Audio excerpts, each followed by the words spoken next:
it's Michele from Scrap Secrets, and welcome to the last day of Summer Hop. Talk a little bit more about the hop as we go along, but I want to just show you the card that we're going to make. This is a non-traditional sized slimline card using Hero Arts products as well as honeybee stamps. The first thing that we are going to do is stamp out images from Hero Arts A Lounging Pups stamp set. This is a newer stamp set, and there is the pup in the hammock, the pup in the pool, and the umbrella. I'm stamping it in Catherine Pooler Midnight ink because we are going to be doing some Copic coloring. So once I get a good stamped impression of that, I'm going to put the images to the side and allow them to dry. Now we're going to work on the base, which is a 4 1/4 by 8 1/2 card. So this is a non-traditional slimline card. Slimline cards are usually a little bit more narrow than this, but I decided that I wanted to do this size one. It comes from an 8 1/2 square piece of cardstock. So I'm going to ink up the Hero Arts background stamp called Beachy Bold Print in MFT Kraft ink. Now I chose a Recollections 65-pound weight card base to do this on because with slimline cards, you don't always need special products. And I'm going to do a video on that to show you guys a way to stretch your stamps and ways to create slimline cards without actually having specific slimline products for it. So even though this doesn't match up perfectly, one of the tricks is to use this same color, do a tone on tone background so your eye isn't really drawn to it. When you look at the card, you're not going to know that I didn't have a slimline specific stamp for this background. So all I did was take the transparency and put it over just to make sure nothing would overlap, put that down, put the stamp over top of it, and then stamp the image down again in that MFT Kraft color Kraft color ink. And you won't even notice that the images won't line up when you see the whole card together. Now we're gonna work on the background piece, and I believe this piece is a 4 by 8 1/4. And I will cut it down a little bit at the end because a lot of the background wasn't showing, and since I did all that work to line that up, I actually cut a lot of that out. I wanted everyone to be able to see the background that I did. So I believe I cut it down to about 3 3/4 by 8. So now all I'm doing is taking some tumbled glass distress oxide and inking up the background a little bit. So when we ink up the sky in the salty ocean for the clouds, I wanted it to have a little bit of a background and not just stark white. So the stencil is from the Create an Inkspire kit, the first ever one in July. And this one is nice because it has a cloud and a grass area, so I didn't have to take out 2 stencils, I just used the one. I'm going to, when I ink blend, I take the stencil and I actually put the ink on the stencil and just pull a little bit of it off. I think I'm finally getting the hang of this.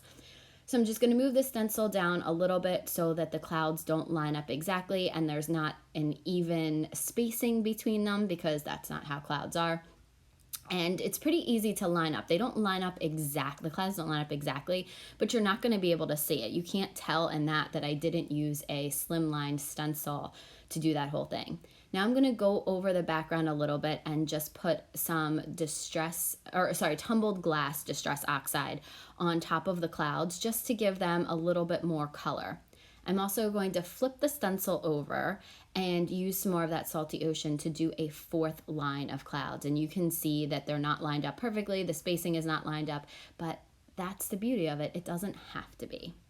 So once that is done, again, I will go over a little bit more with the tumbled glass because I liked the way it looked with a little bit of blue in there, not just stark white. Then we're going to take a different Cottontail brush, and these brushes are amazing. They are from the Rabbit Hole Designs, and I've gotten over my fear, as you can see, of inking them up because they are so white and pristine.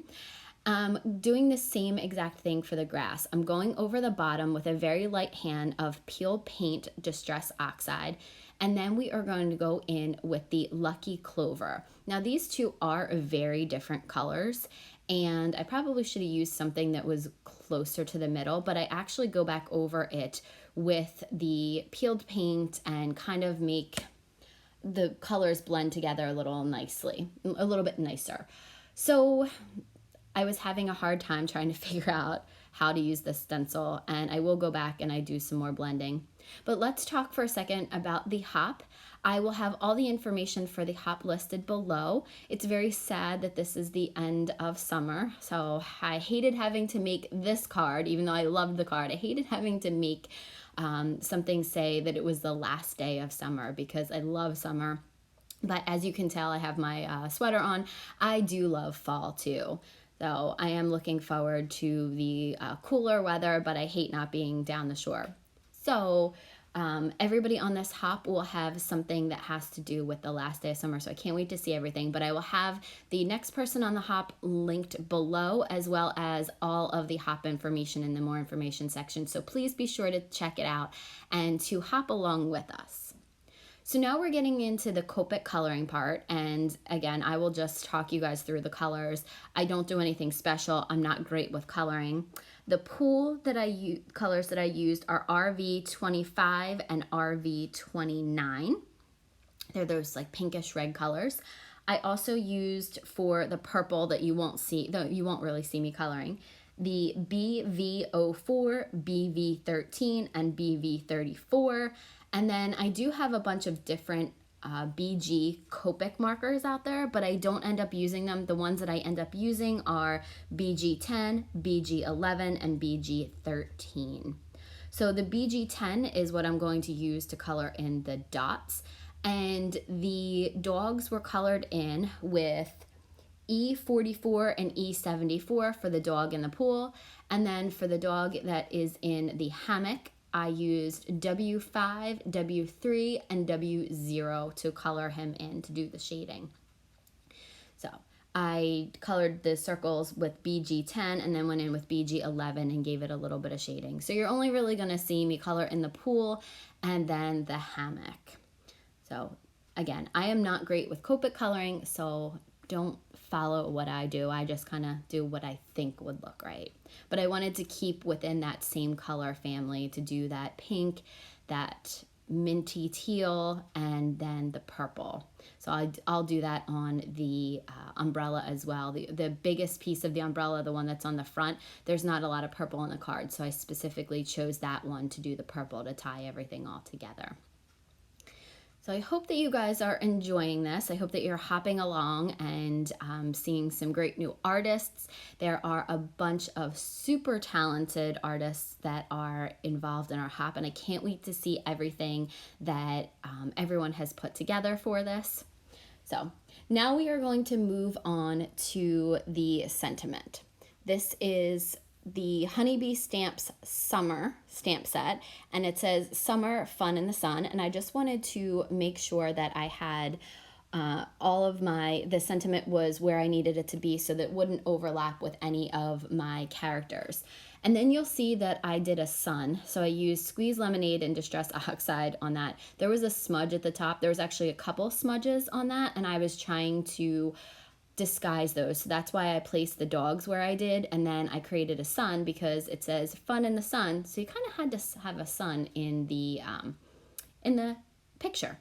So I inked that up with the same Catherine Pooler Midnight ink. I love this ink. It is amazing. I am going to have to look into getting more of her inks because they stamp beautifully, especially with stamps the first time out. They stamp so nicely, and they don't bead up on stamps like some other inks do. So I'm really, really loving her ink. Not an advertisement.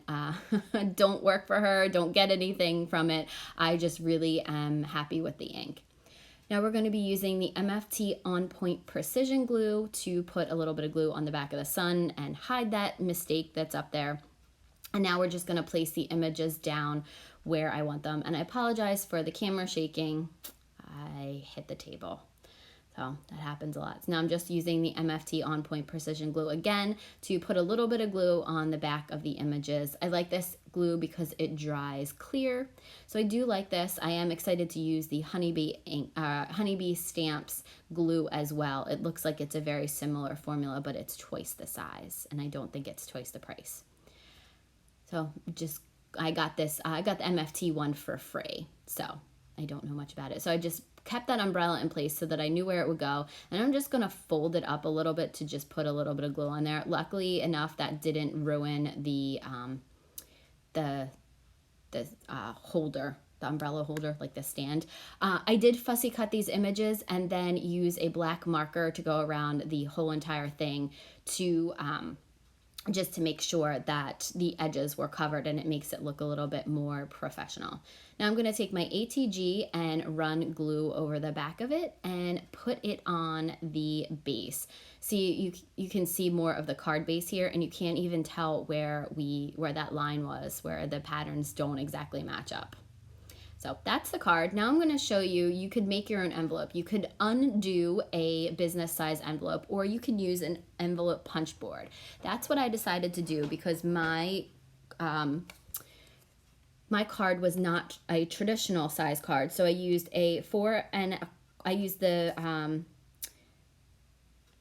this is the We Are Memory Keepers envelope punch board, and I used it to do a card size of 4.5 by 8.5.